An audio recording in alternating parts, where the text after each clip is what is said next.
بھائی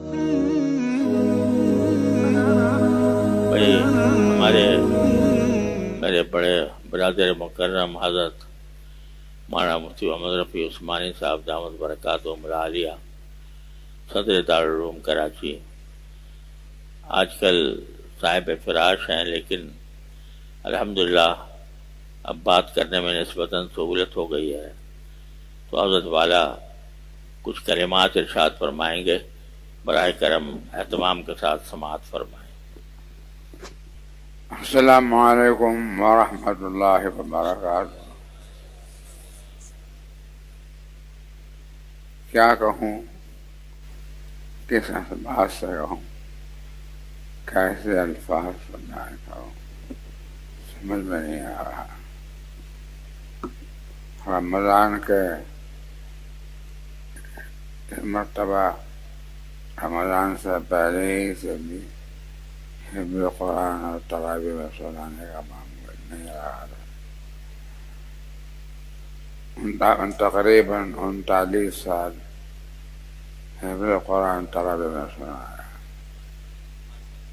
اور ہمارے والد صاحب کو شوق بہت تھا، مجھے ساتھ رکھتے تھے کہ تم تراویح سناؤ، تو اسی منزل میں یہیں پر پڑھاتا تھا۔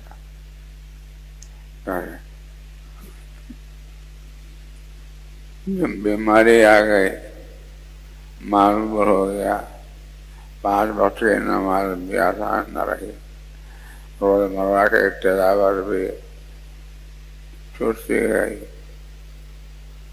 اپنے اوپر رحم بھی آنے لگا اور افسوس بھی ہونے لگا کہ تیری عمر شراب کو نہ معلوم ہو، 202 سال عمر ہو گئی، 202 سال عمر ہے۔ اس عمر میں لوگ پروگرام کر جاتے ہیں، میں تو کچھ بھی نہ کر سکا، لیکن جو کچھ کیا اپنے والد ماجد رحمت اللہ علیہ کے صحبت سے، ان کی برکت سے، ان کی ترقی سے۔ جب سے رمضان کا دن چھڑا اور رمضان کی تراویح چھڑی، میں کچھ بتا نہیں سکتا تھا میرا کیا حال، غم کے مارے چھوٹتا نہیں تھا۔ لوگ پوچھتے تھے کہ اللہ کیسے کرو، بڑی مشکل سے قرآن کریم اللہ تعالیٰ نے کچھ کرا دیا، لیکن وہ حادثہ نہیں رہ سکا۔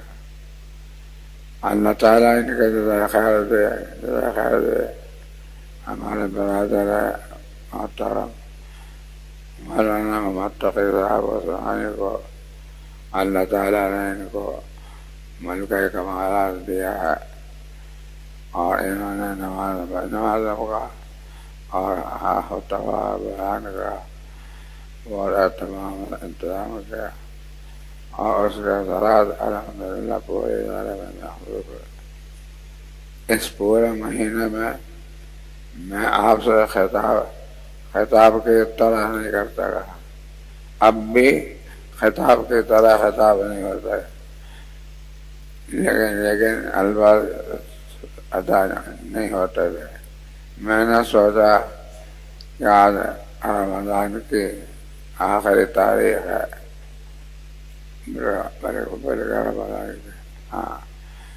رمضان کی آخری تاریخ ہے، اور اگلا رمضان انشاءاللہ ہوگا۔ ہم سے کوئی پتہ نہیں کون زندہ ہوگا کون نہیں ہوگا۔ آپ سے درخواست ہوتی ہے کہ یہ زمین وہی ہے، یہ دارالعلوم وہی ہے، یہ مسجد وہی ہے جو یہاں کا دارالعلوم ہے۔ آنے والے مر جائیں گے، آنے والے کرتے جائیں گے، مرتے جائیں گے، لیکن زندہ مثالیں چھوڑتے جائیں گے اور ان سے صلاحیتیں جائیں گے۔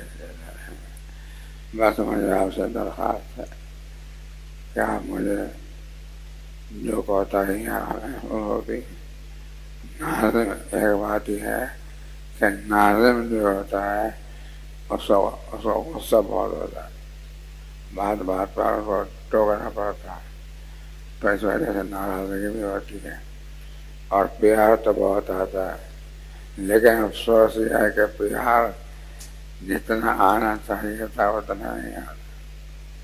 غصہ نہیں رہا کرتا، بہت کرتا ہوتا لوگوں کے حال ہے، لیکن جتنا پیار کرتا وہ جتنا طرح کرتا۔ آج یہ محبت اور پیار کے دن ختم نہیں ہو رہے، یہ باقی باقی رہیں گے، محبت بھی باقی رہے گی اور بیان بھی باقی رہے گا، دعائیں بھی باقی رہیں گی، ایک دوسرے کے لیے خیرائی بھی باقی رہے گی۔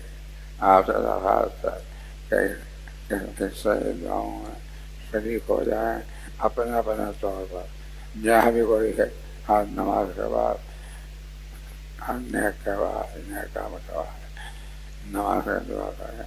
اس دارالعلوم کو اپنی ماں سمجھتے رہیں، ہم نے اس کو اپنی ماں سمجھا ہے، اور اس نے ہمیں ماں جیسی کہہ دی۔ اس دارالعلوم نے ہمیں ماں جیسی کر دی ہے، اور اب بھی ہمیں ماں جیسی کر، ان کا حوصلہ ملتی۔ اللہ تعالیٰ ان بزرگوں کے برکات عطا فرمائے، اور آپ حضرات کو صحت کامل عطا فرمائے، اور روز بروز ترقی دین اور دنیا میں آپ کو عطا فرمائے۔ آخر دعوانا الحمد للہ رب العالمین۔ مولانا تقی صاحب کے لیے دعا کیجیے کہ اللہ تعالیٰ نے ان کو غیر معمولی مسئلہ عطا فرمائے، پورا رمضان نظام انسان ویسے والا بیانات والا روزانہ ایک مرتبہ کو کرتے تھے، یہ تقریباً 4 بیان روزانہ کرتے ہیں، اور پورے دارالعلوم کو انہوں نے میری نیابت میں سنبھالا۔ اللہ تعالیٰ ان کی عمر میں برکت اور جزائے خیر۔